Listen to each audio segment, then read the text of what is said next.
Fertilisation के लिए mail के स्पर्म का फीमेल के वजाइना में जाना जरूरी होता है और ऐसा ज्यादातर जिमा के दौरान ही होता है। स्पर्म्स अपनी पूंछ के जरिए सर्विकल लेयर के म्यूकस में ट्रेवल करते हैं ताकि यूटेरस तक पहुंच सके। ओव्यूलेशन के दौरान सर्विकल लेयर बारीक हो जाती है और इसकी एसिडिटी भी कम हो जाती है ताकि स्पर्म के लिए एक साजगार माहौल बन सके।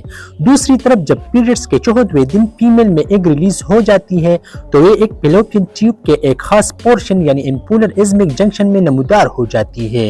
ये एक इसी जगह 30 घंटों के लिए स्पर्म के इंतजार में होती है और यही वो जगह है जहां पर मेल का स्पर्म फीमेल एग के साथ मिल जाता है। जब भी मेल स्पर्म्स फीमेल वजाइना में एंटर हो जाते हैं तो कंट्रैक्शन उन्हें फैलोपियन ट्यूब में जाने पर मजबूर करते हैं ताकि एग के साथ मिल सके और इसके लिए मेल स्पर्म्स को फीमेल के वजाइना से होते हुए फैलोपियन ट्यूब तक जाना पड़ता है। इसी टफ जर्नी के दौरान सिर्फ चंद ही स्पर्म सेल्स बच पाते हैं और ये बिल्कुल एक कुदरती निजाम होता है, यानी एक तक सिर्फ वो स्पर्म सेल्स पहुंच पाते हैं जो कि बिल्कुल सेहतमंद हो ताकि आने वाला बच्चा भी सेहतमंद पैदा हो जाए। एजाकुलेशन के चंद मिनट बाद ही पहला स्पर्म फैलोपियन ट्यूब पहुंच जाता है, लेकिन ये जरूरी नहीं कि पहले पहुंचने वाला स्पर्म ही एग को फर्टिलाइज कर दे। सेहतमंद स्पर्म सेल्स फीमेल के रिप्रोडक्टिव ट्रैक में तकरीबन 5 दिन तक जिंदा रह सकते हैं। फर्टिलाइजेशन का प्रोसेस फैलोपियन ट्यूब में मुकम्मल हो जाता है और फिर फैलोपियन ट्यूब फर्टिलाइज्ड एग को यूटेरस में पुश कर देता है।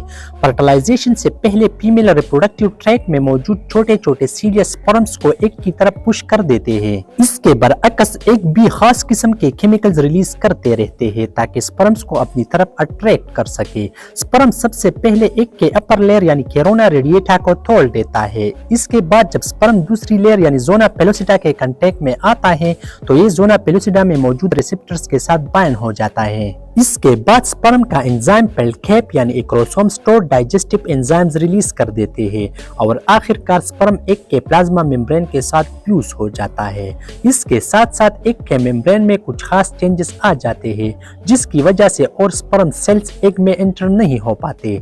इसके बाद स्पर्म का न्यूक्लियस जिसमें के क्रोमोसोम्स मौजूद होते हैं वो स्पर्म को छोड़ के एग सेल के अंदर एग के न्यूक्लियस को ढूंढना शुरू कर देता है और आखिरकार एग का न्यूक्लियस स्पर्म के न्यूक्लियस से मिल जाता है और इसी तरह एक फुल सेट ऑफ क्रोमोसोम्स बन जाता है। इनमें से हाफ क्रोमोसोम मेल से और हाफ क्रोमोसोम्स फीमेल से आ जाते हैं और इसी तरह एक यूनिक कॉपी बन जाती है। ये बिल्कुल एक नया और यूनिक ब्लूप्रिंट होता है जिसमें के जेंडर, स्किन कलर, आई कलर और भी बहुत से खसूसियात डिटरमिन हो जाते हैं।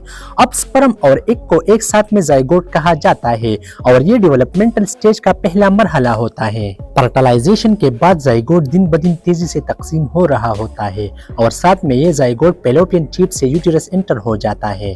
फर्टिलाइजेशन के बाद जाइगोट मुसलसल तकसीम होता रहता है और तकरीबन 5 या 6 दिन बाद 16 सेल्स का एक मास बन जाता है जिसे के ब्लास्टोसिस्ट कहा जाता है।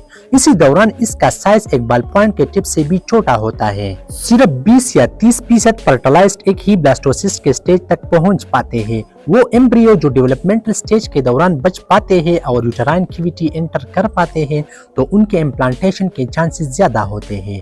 इसके बाद ब्लास्टोसिस्ट अपने ऊपर पड़े शेल को तोड़कर बाहर आ जाता है और यूटेरस की लाइनिंग में इम्प्लांट होना शुरू हो जाता है और इसी तरह ये यूटेरस की लाइनिंग में मजीद दंस कर इम्प्लांट होता जाता है और आने वाले 9 महीनों के दौरान बच्चे की डेवलपमेंट होती रहती है ताकि पैदा होने के लिए तैयार हो जाए।